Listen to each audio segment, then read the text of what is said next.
In today's video, I'm going to teach you how to seamlessly integrate a ConvertKit form into your Framer project. This process will enable you to effectively capture leads by embedding a customized form directly onto your website. By following along, you'll have a fully functional form ready for use in just a few straightforward steps.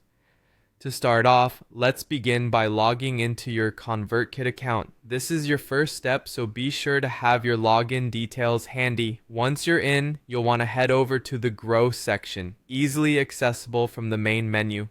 Keep an eye out for landing pages and forms because that's where we're going next. Within this section, we're going to create a new form. You'll specifically want to choose an inline form.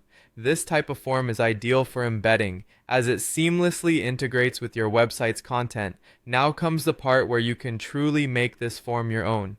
Customizing your form is essential, as it lets you modify elements such as the layout and the fields you want included.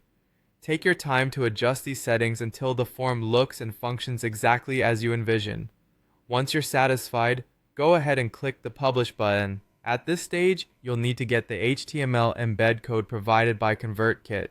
This code is crucial as it's what you'll use to embed your form into your Framer site.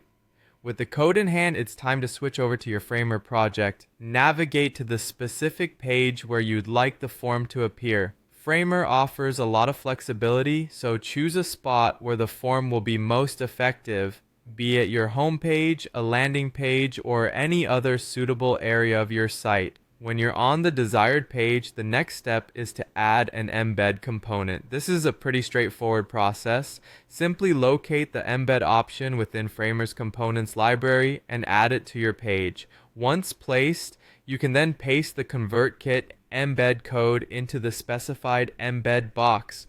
Doing this integrates the form directly into your page, ensuring it aligns with your site's current design and user experience.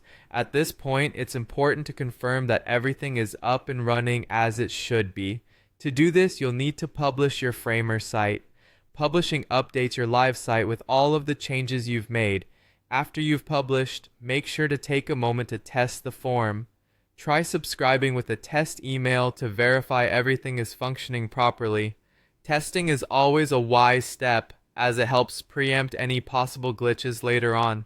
By completing this process, you'll have a smoothly integrated and fully functional form on your Framer site, efficiently set up to capture and organize subscriptions.